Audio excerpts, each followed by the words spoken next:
Ya hay uno.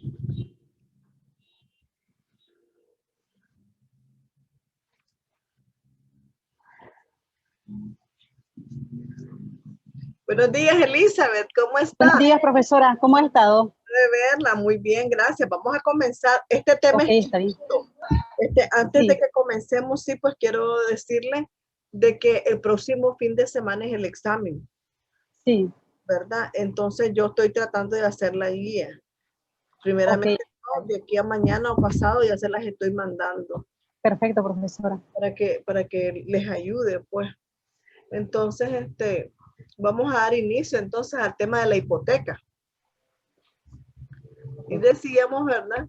Que la hipoteca en el artículo 3771 de nuestro Código Civil define lo que es la hipoteca, ¿verdad? Y dice que es un derecho constituido sobre los inmuebles o derechos reales del deudor, ¿verdad? O de un tercero, en beneficio de un acreedor para asegurar sobre los mismos el cumplimiento de la obligación. En el derecho helénico, por ejemplo, se conoció la hipoteca, pero con características diferentes a las del derecho romano. En el derecho romano, pues se aplicó originalmente tanto la hipoteca a bienes muebles como a bienes inmuebles, ¿verdad? Aunque después se empleó para los inmuebles, ¿verdad? Pasando con estas limitaciones al derecho moderno, ¿verdad? Hoy en día lo que nosotros conocemos es la hipoteca sobre bienes inmuebles y sobre bienes muebles se llama la prenda, ¿verdad? Sí. Entonces, en la actualidad se conoce entonces la hipoteca mobiliaria y ambos garantías, la hipoteca y la prendaria tienden a encontrarse de nuevo, ¿verdad? Entonces, por ejemplo, en nuestro derecho se pueden constituir hipotecas sobre aeronaves, ¿verdad? Buques y los frutos sobre los inmuebles también. Las naves, por ejemplo, abren folio en el registro de la propiedad inmueble y mercantil y todos los títulos inscribibles, ¿verdad? Sobre ella se asientan incluyendo la hipoteca. ¿Qué significa? Que si usted tiene un barco, usted lo puede inscribir como propiedad de usted. Si usted tiene una aeronave, también igual lo puede inscribir. La hipoteca de las naves aéreas, pues esto fue creado por el Código de Aviación. Tenemos un Código de Aviación aquí en Nicaragua el 18 de mayo de 1956, ¿verdad? Complementado por un reglamento del registro de la propiedad aeronáutica del 20 de mayo de 1958. Entonces, vemos nosotros las características de la hipoteca, ¿verdad? Decimos que es un derecho real. Sí, es un derecho real porque recuerden de que es una modificación que sufre el principal derecho real en Nicaragua. Decimos que no produce desplazamiento del bien, claro que no, porque es un bien que está adherido a la raíz del suelo. ¿Es un derecho accesorio? Sí, porque usted va a responder con el inmueble ante el incumplimiento de la obligación principal del deudor, ¿verdad? Él es el que está obligado principalmente. Entonces, accesoriamente, vas a responder con el inmueble, ¿verdad? Ante el incumplimiento de la obligación, vas a pagar con el inmueble. Y decimos que es un derecho indivisible, exacto, no se puede dividir, ¿verdad? Entonces, vamos a ver las clases de hipoteca atendiendo, por ejemplo, su origen. Pueden ser convencional, es decir, porque fue por acuerdo producido entre las partes. Judicial, porque así lo ordenó el juez, ¿verdad? Y legal, porque así lo establece la ley. Bien, entonces, y según se constituyen también por las partes, por la ley o por el juez, pueden ser generales, ¿verdad? O sea que se afecta a todos los bienes del deudor y especiales si solo afecta un bien determinado. Estamos hablando de un bien específico. Y atendiendo a la publicidad, pues pueden ser públicos u ocultas. Las generales u ocultas son rechazadas por nuestro derecho hipotecario moderno. Cuando se refiere, profesora, a pública, ¿a qué es precisamente a qué se refiere? Cuando lo publican, por ejemplo, a través del periódico, ¿qué Público, usted cosa? puede entrar a los registros públicos Ah, ya. y observar que el inmueble está grabado con una hipoteca, por eso tiene un carácter público. Todo el mundo puede entrar a ver. Accesar. El principal Sí, objetivo de los registros de la propiedad inmueble y mercantil es la publicidad. La correcto. publicidad significa de que cualquiera puede ir y preguntar si aquella propiedad, por ejemplo, usted la va a comprar, si está grabada, tiene algún gravamen, pesa sobre de ella algún gravamen, una hipoteca, un embargo, una promesa de venta, un usufructo, ¿verdad? Un anticrédito, todo eso son gravámenes. Cuando hablamos de que vas a comprar un inmueble y el inmueble está grabado, ¿verdad? Y entonces puedes decir, ¿pero qué pesa sobre él? Un gravamen, pero el gravamen no necesariamente tiene que ser una hipoteca, puede ser un embargo, puede ser una servidumbre, puede ser un usufructo, ¿verdad? Bien, entonces seguimos hablando de las características, decimos que es unilateral. Cuando decimos que es unilateral, o sea que normalmente el único que está obligado es el deudor, o puede ser un tercero, porque recordemos de que cuando nosotros hablamos de hipoteca, usted le puede decir a su mamá, usted no tiene casa, pero usted le puede decir a su mamá, voy a hacer un préstamo, y que su mamá, no te preocupes, yo te presto las escrituras de la casa, pero tu mamá es un tercero, ¿verdad? Entonces, estamos hablando de que esa persona que es un tercero, también, ¿verdad? Está constituyendo la hipoteca, porque el inmueble está dando su autorización para que se constituya esa hipoteca, ¿verdad? Luego tenemos que decimos que es, a ver, que dame un miro. A ver, vamos a poner, perdón. Espéreme, Elizabeth, que aquí ya no vi. Está. A ver, decimos que es accesorio, ¿verdad? Y lo explicábamos hace rato. Decimos que es accesorio porque él constituye una obligación accesoria. Ante el incumplimiento de la obligación principal que tiene el deudor, pues vamos a pagar accesoriamente la casa, ¿verdad? Porque la hemos hipotecado. Y decimos que es gratuito u oneroso. ¿Por qué decimos que es gratuito? Porque usted no le va a decir a su mamá, o tu mamá no te va a cobrar por prestarte las escrituras de la casa, ¿verdad? Eso no se hace con cualquier persona, eso lo podemos hacer entre familias, pero con un desconocido o con un amigo muy difícil, ¿verdad? Entonces, pero muchas veces puede ser que un amigo te diga, te presto las escrituras de mi casa, para que entonces puedas hipotecarla y puedas con el préstamo salir adelante. Hay amigos que son muy buenos amigos, y entonces, pero también le puedes estipular, qué sé yo, una gratificación. Te voy a dar tanto, ¿verdad? O se van a repartir el préstamo. Entonces muchas veces puede ser onerosa la hipoteca, ¿verdad? Porque si estamos sacando 50,000 Córdoba o 5,000 dólares, 2,500 pues 2,500 yo con esto compongo, decimos, y puedo poner el negocio que quiero. Y el otro, en gratitud a pero siempre acción que estás no es que haciendo. la deuda va a ser toda suya. La deuda, sí, pero en honor al gesto y amistad. Exacto, pero sí puede haber una gratificación también. Sí. Ese yo que vos le des algo, ¿verdad? De tu préstamo, no es que le vas a dar ni la mitad. Eso es una gratificación, pero Ese voluntario. que se repartan Sí. el préstamo, es otra cosa. Son situaciones diferentes, ¿verdad? Sí. Entonces, ahora vamos a ver, seguimos viendo las características, ¿verdad? Las características de esta hipoteca. Y decimos que se puede celebrar con un tercero. Y ya poníamos el ejemplo de tu mamá, ¿verdad? Por lo general se celebra entre el deudor y el acreedor, pero podría otorgarse entre este y un tercero, surgiendo lo que la doctrina llama fianza real, ¿verdad? Estamos hablando de una fianza real, ¿verdad? Ahora, no es solemne, perdón, es solemne. ¿Por qué decimos que es solemne? Porque el registro de la propiedad inmueble y mercantil exige que la escritura con mutuo hipotecario vaya hecha ante notario, ¿verdad? Es decir, tiene que ser protocolizada para que pueda entrar al registro de la propiedad inmueble y mercantil, ¿verdad? Entonces es solemne. Ahora, dentro de los elementos del contrato está el consentimiento, ¿verdad?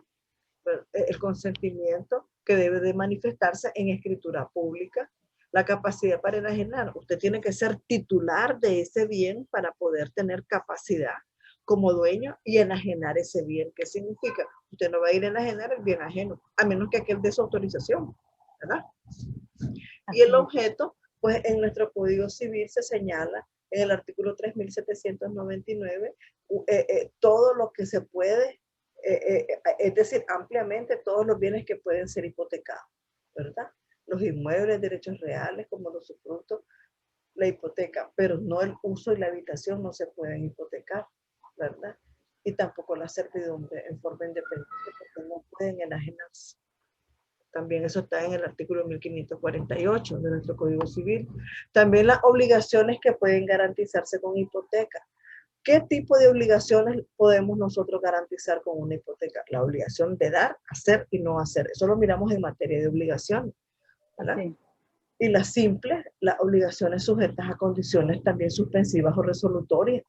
Y en cuanto a su origen, las contractuales, las cuasi contractuales, ¿verdad? Las delictuales, cuasi delictuales y las legales.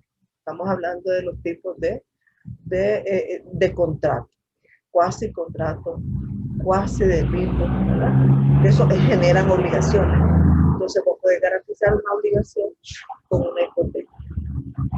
Es decir, usted está obligado, un hecho delictivo produjo una responsabilidad civil. Entonces usted dice, yo me comprometo a pagar, ajá, ¿y cómo me vas a garantizar que me vas a pagar? Pues con una hipoteca, ¿verdad? Estamos hablando que esas obligaciones casi cuasi contractuales, cuasi delictuales, ¿verdad?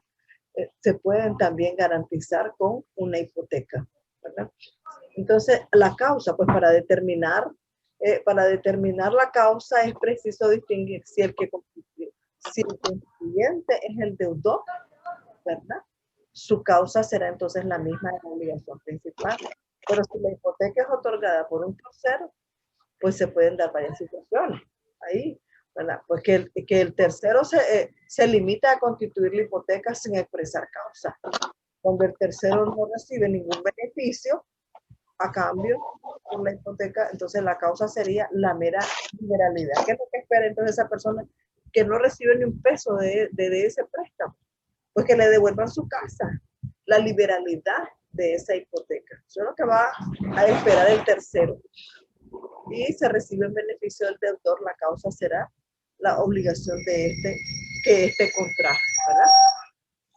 Entonces, esos son en cuanto a los elementos del contrato de hipoteca. Y en cuanto a los efectos, buenos días, Alexander, ¿cómo está? No le escucho. Buenos días, profesora. Muchas gracias por admitirme. Me conecté un poquito tarde, pero ya estamos acá en línea. Gusto saludarle. Sí, estaba diciendo al inicio de la clase que el examen va a ser el próximo fin de semana, ¿verdad? Domingo. Esta es la última clase que vemos y la última videoconferencia. Voy a estar dándoles la guía entre lunes y martes para que tengan toda la semana para estudiar, ¿verdad? Y creo que no tienen ningún trabajo pendiente, Alexander. Te abrí el último espacio, ¿verdad? Sí, ayer casualmente estaba terminando el contrato de Anticresi. Ajá, ¿verdad? Sí, me había dicho. Y yo lo cuelgo hoy porque el cuestionario lo tenía. Solo le voy a hacer la presentación y lo subo. Perfecto, perfecto. Yo le habilité, ¿verdad? Gracias, profesora. Para que no vayan a tener problemas con el acumulado. Entonces, vamos a seguir con los efectos, ¿verdad? Los efectos de el contrato de hipoteca. Con relación, por ejemplo, a los bienes hipotecados, ¿qué nos dice nuestro Código Civil?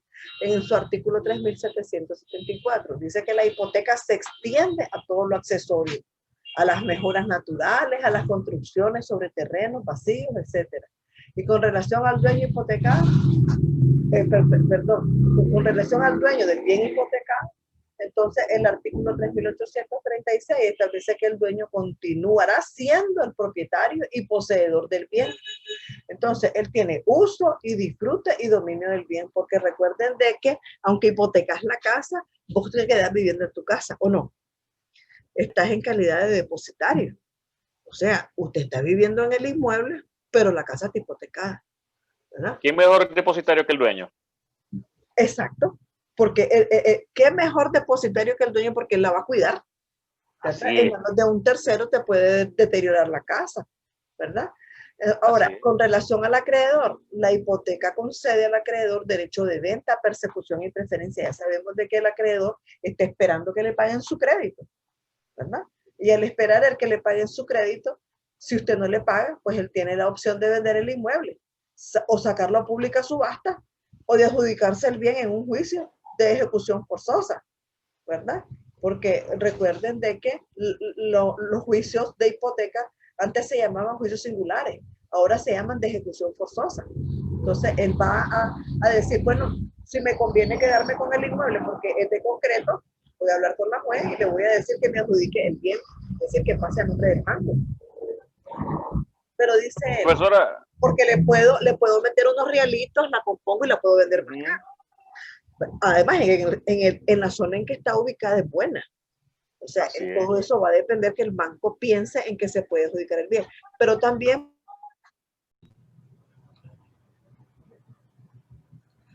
disculpen muchachos, se me desconectó la cuestión. ah, bueno, está bien, sí, Estamos, no nos estamos viendo. estamos por terminar, estábamos hablando, ¿verdad? De que la hipoteca en relación al acreedor, pues concede al acreedor el derecho de venta, persecución y preferencia, ¿verdad? Entonces, sí, nos hace falta un poquito nada más. La extinción, eso es lo que nos hace falta. Entonces, la hipoteca, la fianza y la prenda se extinguen de la misma manera. Puede ser por vía directa o puede ser vía por consentimiento, ¿verdad? Hablemos entonces de la extinción directa o principal. Decíamos que la renuncia de la hipoteca se puede hacer, puede renunciar a la hipoteca, es decir, expresamente y en escritura pública. La renuncia tácita no es aceptada. Pero oigan bien, no es que un deudor, perdón, que un acreedor se va a quedar, ay, les presté y ahora me quitaron el inmueble. No, usted tiene que garantizarle con otra cosa, ¿verdad? Ese préstamo al acreedor, porque se puede extinguir, decíamos, la fianza, la hipoteca. Se puede renunciar, puedes cambiar de fiador, puedes cambiar de inmueble, pero siempre la deuda continúa. ¿Cómo se puede desaparecer la hipoteca? Pagando el préstamo de mutuo hipotecario. Entonces, extinguida la obligación principal, se extingue la accesoria. Pero no es que porque vos estás renunciando a la hipoteca, ¿verdad? Va a desaparecer. Vos tenés que garantizar con otra cosa ese préstamo. También se extingue la hipoteca por la pérdida de la cosa, porque la casa se haya destruido, ¿verdad? También por las condiciones y el plazo. El derecho real de hipoteca puede constituirse entonces en forma condicional, ¿verdad? Desde día cierto hasta día cierto, de acuerdo al artículo 3700, decíamos, 64, ¿verdad? Y el derecho resoluble también, ¿verdad? O condicionable, es decir, extinguido el derecho, resoluble, o, revocable o condicionable, entonces también queda extinguida la hipoteca. Ustedes saben de que hay una cláusula, ¿verdad? En que podemos nosotros está resolviendo, hay una resolución, ¿verdad? De la hipoteca. Se cumplió con la condición, ¿verdad? Se cumplió con la condición, entonces se puede extinguir la hipoteca, ¿verdad? Son formas de extinción. Además de también la expropiación. La expropiación es otra forma de extinguir, porque de acuerdo al artículo 3788, y del artículo 14, 19 y 28 de la ley de expropiación, ¿verdad? Entonces los acreedores hipotecarios intervendrán en el juicio de expropiación para pagarse de acuerdo a sus preferencias, ¿verdad? Y luego tenemos también la hipoteca de parte indivisa. La hipoteca de parte indivisa, porque si usted tiene constituido una deuda y usted y su hermano son dueños del inmueble, ¿verdad? Entonces el acreedor se va a pagar con la parte indivisa después que se haga la desmembración, ¿verdad? Pero sí la podés hipotecar, la parte indivisa. Pero tenés que, para que él se pueda pagar, porque no le pagaste, tiene que haber una desmembración del inmueble primero, ¿verdad? Y después también está otra forma de extinguir la hipoteca, que es la purga de la hipoteca. El legislador tiene interés, por ejemplo, en cancelar la hipoteca cuando se produce la venta del inmueble en pública subasta ordenada por el juez. Es una purga, es decir, se está pagando el acreedor y también se está vendiendo el inmueble. Lo bueno sería que si la propiedad está valorada en más dinero, que la deuda, por ejemplo, una casa de $400,000, o ponerle de 100,000 y usted debe apenas $5,000 al acreedor, pues entonces se le va a pagar al acreedor y se le va a regresar a usted el resto, ¿verdad? Eso es lo que contempla nuestro Código Procesal Civil nicaragüense. Eso es nuevo, muchachos, novedoso. Antes no, solo buscaban cómo pagarle nada más al banco y ya, y la casa se perdía por una tontera. Ahora no. Está bueno, entonces. Sí, se buscan mejores postores, ¿verdad? Esto lo dice el código. Se buscan, Usted el domingo pasado lo explicaba, que aumentan el costo de para la venta y se lo regresan a él. exacto. Y ellos se agarran lo que por derecho les corresponde. Ellos se pagan y el resto se lo regresan al deudor. Pero eso es nuevo. Antes no se estilaba eso, ¿verdad? Profesora, dígame. No sé, tal vez estoy entendiendo mal o no, corríjame. Sí. Bueno, ejemplo, no creo que sea que se le aumente el valor, sino que se le tasa en base al valor real. Es decir, si yo le debo a mi acreedor $5,000, pero el valor real del bien o la propiedad es de $20,000, no la voy a perder yo por $5,000. Porque no es que se le aumente el valor, sino que se le tasa el valor real de la propiedad. Es así, profesora. Y lo que se busca es que los postores paguen los 20,000, ¿verdad? Pero si no hay postores, ¿qué es lo que va a buscar el juez? Que el banco se pague los 5,000. Y ese es el problema, que se procede a pública subasta, a quien dé más. Esa es la pública subasta. Ya, la pública subasta. Que se saca pública subasta. Lo que ellos quieren es recuperar su dinero prácticamente. Exacto. Pero el código contempla, hay un párrafo que contempla el código que dice de que se va a procurar, ¿verdad? Que si el bien se vendió por mayor dinero que el que le debía al deudor, se le regrese al deudor, ¿verdad? El resto se le paga al acreedor, perdón, y se regresa el resto al deudor, en el caso de que haya sido buena la venta, ¿verdad? La diferencia. Sí, y eso es todo en cuanto a la hipoteca, ¿verdad? Ya con esto terminamos nosotros el tema de la hipoteca, y pues yo les estaré dando su cuestionario, primeramente Dios, la Virgen, entre lunes y martes, ¿oyeron? Entonces, y buena suerte. ¿Tienen alguna otra Gracias, profesora. Está bien. Sí, algo rapidito, porque ya terminaste el tiempo. Sí. Mencionó que antes el juicio era de singular y después de ejecución forzosa. Sí, la clasificación era el juicio singular, el ejecutivo singular, que era para las hipotecas, el ejecutivo corriente para las tarjetas de crédito, y se llamaba antes también el juicio prendario, el prendario que era también, pues puede ser para un carro, ¿verdad? Para los bienes muebles. Entonces, ejecutivo, prendario, singular y corriente. Esa clasificación fue encerrada en nuestro Código Procesal Civil Nicaragüense Nuevo en el nombre que se llama ejecución forzosa, ¿verdad? Entonces, esos son los juicios. Después vamos a ver cuántos tipos de procedimientos hay. Había un montón, pero con el nuevo Código Procesal Civil Nicaragüense se redujo a 4, ¿verdad? Porque nosotros tenemos entonces los juicios ordinarios, los juicios sumarios, los juicios monitorios y los de jurisdicción voluntaria. Entonces usted me preguntará, ¿y a dónde van los especiales? ¿Y a dónde van los de ejecución forzosa? Pues esos van en los sumarios, ¿verdad? Entonces vamos a ir viendo cada tipo de procedimiento y vamos a irlos enmarcando dentro de los 4, de las 4 clasificaciones que nos han quedado. Pues se simplificó bastante, pero el civil por eso ha sido bien pesado y bien difícil en esta materia, porque cada figura jurídica tenía un procedimiento diferente, ¿verdad? Pero hoy en día tenemos 4, y entonces por eso es que el juicio sumario, ¿verdad? Se ventilan todo lo que son juicios especiales y juicios de ejecución forzosa, ¿verdad?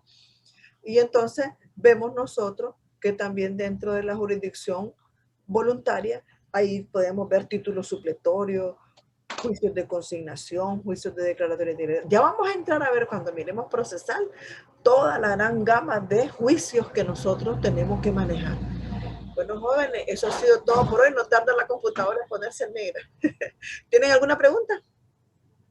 Ok.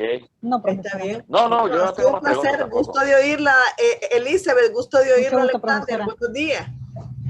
Pasen muy buenos días. Salude a su mamá. Buenos días. Igual, profesora. Pase buenos días, profesora. Pase Muy buenos días, días, colega. Alexander. ¿Cómo no? Buenos días, colega. Les Buenos estaré días, enviando profesora. por el WhatsApp la guía. Voy a tratar de tapearla para que le entiendan a la letra, ¿oyeron? Ok, está Ok, bien, profesora, profesora. quedamos a la espera. Sí, sí, Gracias. está bien. Buen día. Gracias. Bueno, buen